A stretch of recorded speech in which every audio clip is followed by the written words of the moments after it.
Well, how you doing? I'm here talking with Rachel Bolan of Skid Row. Rachel, I met you so long ago that I had hair. So back in the late '80s, and Wow. Okay. but it's good to see that the band is still kicking ass. I had a chance to see you guys in Tucson back last year with your new singer. It was the Quiet Riots. I'm trying to remember who. Oh, Winger, that tour. Right. Yeah. That was Boy, fun. boy, that guy can sing. Yeah, he's got some pipes, doesn't he? Yeah, it's weird. He's a few years younger. Yeah, let's go with just a few. So I always tell people that we were just waiting for him to graduate high school before we recruited him. Well, the new album, it's really good, by the way. Thank you. Thanks, really man. We're proud of it. So before we get to the album, how did you hook up with this kid? Well, he sang. He's from Sweden, just outside of Stockholm, and he sang for a band called Heat. And they were from the Stockholm area, and they happened to, I don't even know what year it was, maybe 2018, 2019, probably 2018. I don't know, it doesn't matter, but they were opening for us on our UK tour, and just took notice. I first realized, the first time I heard his voice was in the promo for the tour, the video promo, because I had to approve it, and I was like, wow, this dude's got a really cool voice. So just went from there, and then just listening from the dressing room and standing on the side of the stage watching him play, I was like, wow, he could sing, man. He's got the goods. And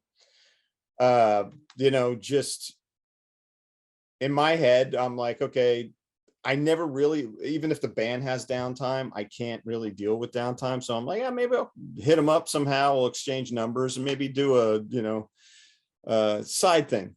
Well, never even, we passed in the hallway and said hello once, never got a chance. Anyway, fast forward to, I guess 2022. And, we have the album almost done. And then we decided we were going to make a change. And he had just pretty recently to that point, put on his YouTube channel a cover of 18 in Life. And I was like, wow, we know he could sing the old stuff. So I sent it to the guys, and they're like, we need to call him, including our producer, Nick Braskulinix. And so I just hit him up via Instagram. That's the only way I knew how to get in touch with him. And he hit me up right away, and we just started a dialogue. And next thing you know, we're sending him songs to sing, which was our sneaky way of auditioning him, and new songs that had a guide vocal on them. And they came back, and we were like, yeah, we need to get him in the band. And then, finding out that he won Swedish Idol, we heard that during the course of all this. And then I didn't know until we started actually speaking, that his audition for Idol in Sweden was 18 in Life. I had I had no idea. So it was a pretty cool full circle thing. And we were one of his favorite bands growing up. And it just, man, the stars aligned, and it just worked out perfectly, and he's a good guy. He's a really good guy, and he's fun to be with. And we met him fully in person. He recorded most of the record. We met him fully in person on a Tuesday in Las Vegas, and then started our residency with the Scorpions on that Saturday. so we rehearsed 2 or 3 times. Was most of your introduction to him via stuff like this? It was just like this, and even recording the album. We were done. Music was done, and so he would speak with Nick, our producer, and he'd be like, "Okay, try these settings on your compressor and this and that, and I'll tell you if it works." So he'd send everything to Nick. And Nick would be like, a little more of that, a little more of this. And then Nick would send it to us once he got it to where he liked it. And that's how we did 80% of the lead vocals on the record. He did it from in a room at his house, recording it himself. So it was pretty stressful. Well, it's interesting, especially the technology today, because compared to the old days, you were all in the same room in a studio and taking breaks and whatever. But now you can all do it like he's in another country. I know, other side of the world, man. Yeah. It's crazy. And a completely different time zone. Yeah. The part that, it's amazing to me listening to the album is, and I'm not going to name any band names, but sometimes you'll have a band come in, get a new singer.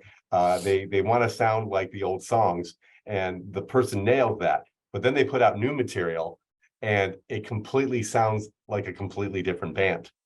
Yeah. The Gang's All Here sounds like a Skid Row record. Awesome, man. Yeah, Thank you. you know what I mean? It doesn't, Yeah. you know, well, I'll name one famous band. You know, obviously Van Hagar sounded different than Van Halen. Right. Right. But they didn't even try to hide it. You know, Sammy Hagar didn't sound the same as David. You know, no. You know, this kid, man, he's. But I heard the record, I was like going, man, there's like a new energy. Yeah, there definitely was, and a lot of the sound. I have to give credit to Nick Raskulinecz. I mean, he was a Skid Row fan. You know, he's a few years younger, literally a few years younger than us, and you know, we were one of his bands that he dug, and he was a fan before he was even a producer ever. Oh, wow. So he basically told us, I want to make my favorite Skid Row record, you know, and he got us to retrace our steps. And man, I'll tell you what, it ain't easy. It's not easy just when you're 35, 36 years into a career. You know, I turned 59 today. We were 22 when we did that record. Happy birthday. Thanks, man. That was a really long time ago too. And there was a lot of life experience in between it. You know, back then you're still living at your parents' house, maybe in an apartment, you know, possibly. I think I was in my first apartment at that point. And you know, you just think differently, life is different, and you write songs differently from a different perspective. So Nick was just like, I want to make a kick-ass Skid Row rock and roll record. Hands down, that's it. And we would come in with stuff, and he would just pull songs. He'd pull them down to the skeleton, you know, and we'd start with the basis of the idea and our vision, and then we put it all together, and he was instrumental in that. And that, I have to give credit, it helped us. He said something to us that resonated with all of us. He says, you guys need to be more Skid Row. You're forgetting what it's like to be Skid Row. That's what I'm hearing. And at first it was, I took it, you know, it's kind of a kick in your ego's nuts, and you're like, no, he's right. He's totally right. And then I could see just the energy in the room changed. And each day we work on a different song, and it came out. Like, I'm so proud of the way this record came out. So how does he get you back to that? I mean, obviously, you know, I'm older too, and I get it. I'm a different person at 57 than I was at 22, you know. And absolutely. Litany, like you said, of life experiences since then. And I am in a different place, as you are in a different place. Yeah. How did he bring you back? I don't know if it's musically or mentally, or it was both. It was a little bit of both. And because actually being a producer is about 25% producing and 75% being a psychologist. You know what I mean? Especially when you're working with 5 different egos. But he goes, man, you used to play differently. You think of how you played on whatever, Psycho Love on Slave to the Grind, or Piece of Me on the first record. He goes, you're not doing that with this song. And I'd be like, I'm not sure what you mean. And then he's like, just dig in, you know, I'm not hearing this and I'm not hearing that. And he has this way of communicating to each person, and he'll stand in front of you while you're playing, and he's ignoring everyone else, and he's just laser focused on what you're doing. And he's like, that doesn't sound like you. Think of this song, think of that. And that's how we did it, man. And wow, did it open all of our eyes. It was incredible. It was life-changing, man. It was life-changing back to how life used to be. But he did it with each and every single one of you? Every one of us, except for Eric, because he really wasn't in the band during pre-production. But well, how does he work with the new singer then, who is obviously younger, a fan of the band, auditioned an Idol with one of your songs, but you know, he's coming at it from a different he's coming at life history with it. He probably listened to our songs more than we did, You know what I mean? So he's got the feel. He adapted to the feel of what we were looking for. Like just for instance, the song Hell or High Water. I had said to Eric, I go, before he even sang a note on it, I said, dude, I'm hearing, not to sound like Brian Johnson, but I'm hearing an approach like that kind of aggression for this song, and that feel, but your way of doing it. And he got it. He goes, dude, it's so funny because that's exactly who I was thinking. Like I could hear him singing this song. And that's how we worked with Eric. And I guess we're just really good at communicating with each other, creatively. So, and with Nick in the whole fold, it just, him and Nick clicked right away.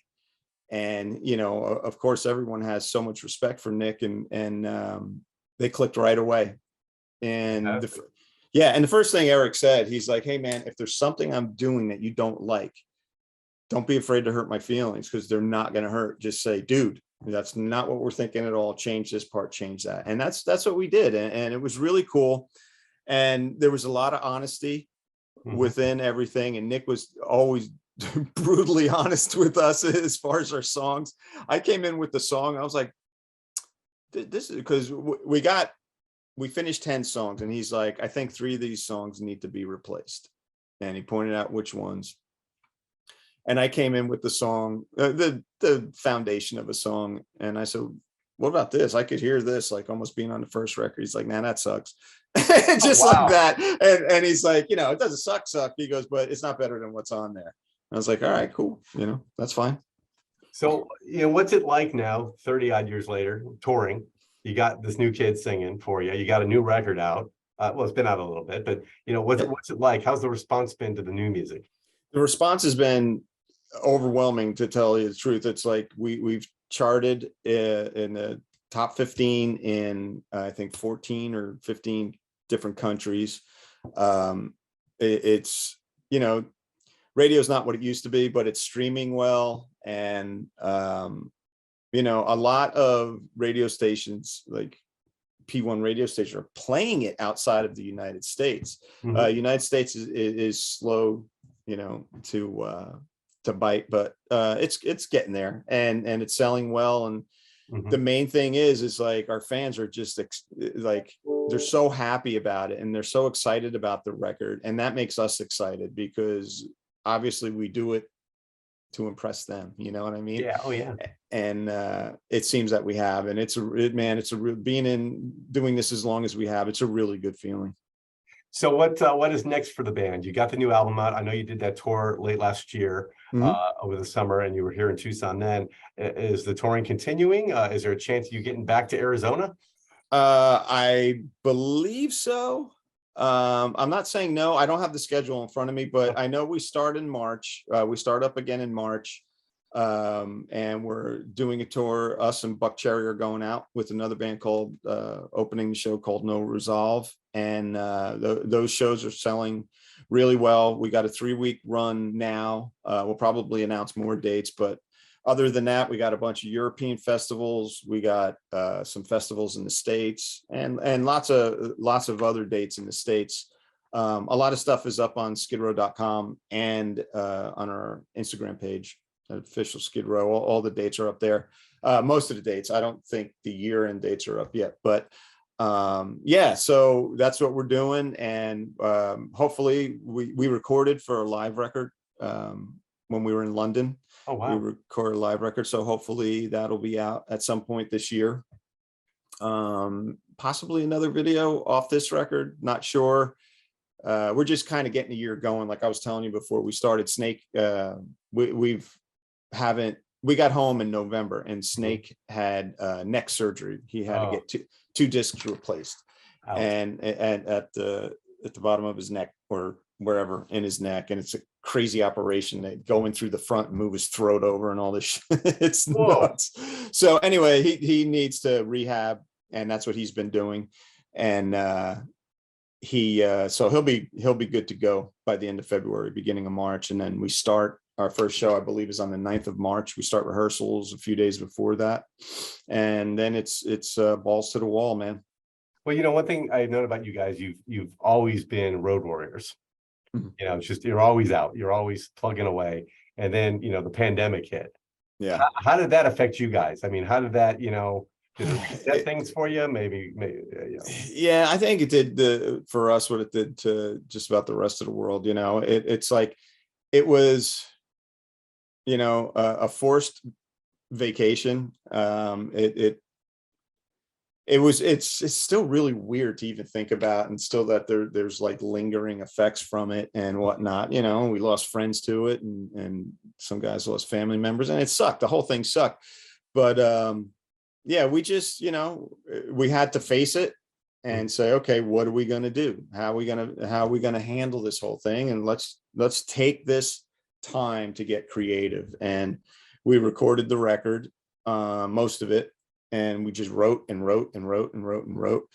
And we'd write like this, because you couldn't fly anywhere at some points. But we made the best of it. We just took a beat and said, all right, we don't know when this thing's going to end. So I'll tell you what is happening afterwards is exactly what I predicted. I was telling Snake, I think, I go, man, there's going to be some creative stuff coming out of this, because there's nothing for anyone to do, any of our people, but to sit home and play guitar, or sit home at, in their studio and just create, and artists and stuff. We have a fan that she said she could do nothing else during what she did for a living. She couldn't work. So she decided to paint, and her paintings are phenomenal.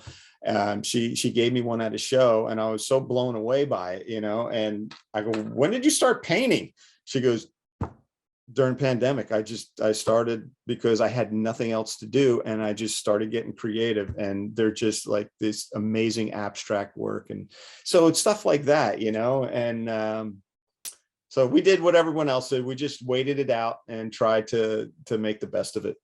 Did it affect your songwriting, like lyrically, or did it Maybe one that we have a song, World on Fire, that it probably touches slightly upon that, but we like to keep things a little more upbeat these days, because I mean, man, it seems like it's so hard to get away from either people complaining online, or bummer news on TV, or just the division of our country and all this stuff. And it gets to be a bummer sometimes. So we like to keep things a little lighter. The older you get, I don't want to be that guy, get off my lawn, you stinking kids, It's just like, I want to have water balloon fights with my neighbors, what I mean? So, I mean, obviously, you guys, your library, 18 in Life, I remember you still being played 30 years later. How does that feel as an artist, knowing that you have timeless songs? It's incredible. It's really incredible. When you write these songs, you don't expect that. Yeah, you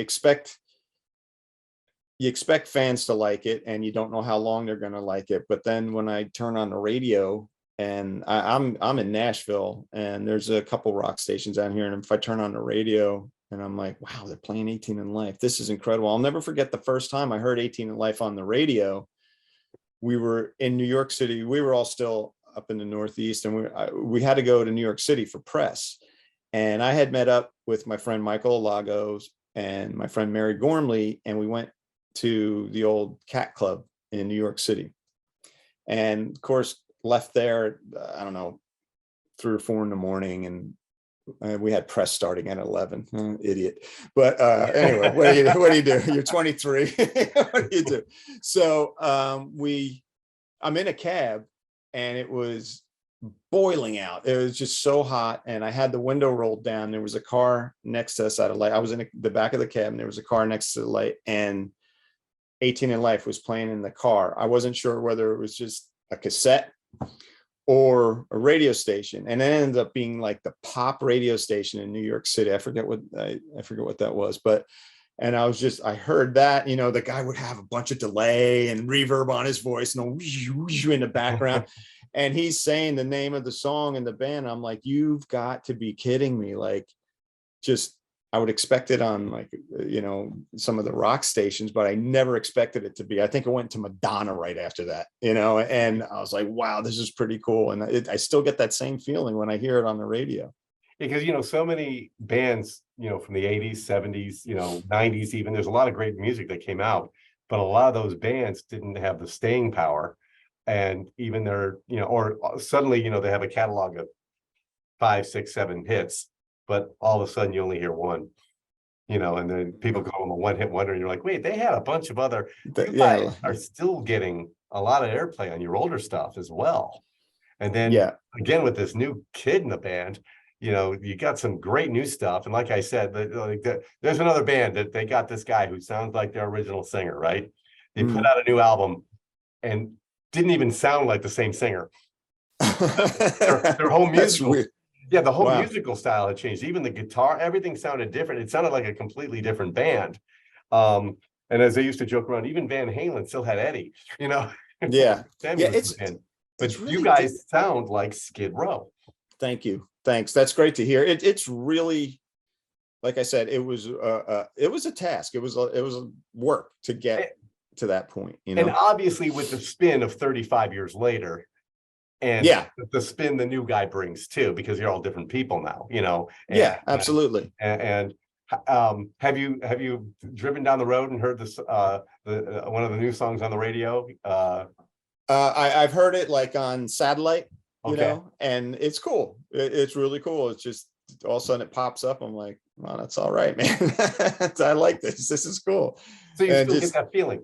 Absolutely. Every time, my friends, the big thing now is like, it's been for years, people take a picture of their, the readout on their radio, and we get that. And it's funny because it's for like my friends that are in bands, we do it to each other as a joke, because it's what our families do to us and our friends and stuff like that. So we do it. Hey, just heard your song, but that doesn't mean it's not special to us when like my friend from high school will send me a picture of it and it'll be on the New Jersey radio station, or my brother will send me a text and say, listen, just heard Rattlesnake Shake on the radio. And it's awesome, man. It's like, it's the dream that came true that doesn't end. You just keep listening. It just keeps going over and over and over and over. That's great, dude. I can still see the joy in it for you, which is awesome. It's great, man. It really is. Well, we've been talking with Rachel Bolan of Skid Row. They got a new album out called The Gang's All Here. You've been hearing it here on 96.1 KLPX, some of the songs off of it. And they were just in town a few months ago. Hopefully, Rachel, we can get you back into Arizona, whether it's Fingers crossed or Phoenix. We prefer Tucson, but if you get to Arizona, I'll definitely come up and see you guys again. And that would be great. We'll get some, have you come out and talk about the show, et cetera, and all that. But thank you so much for taking time out of your busy day, man. Thank you, man. Appreciate it. All right. Website again for people who want to check out all at Skid Row. skidrow.com. Simple as that. Perfect. And Instagram, official Skid Row. Official Skid Row. Thank you so much. Yeah, man.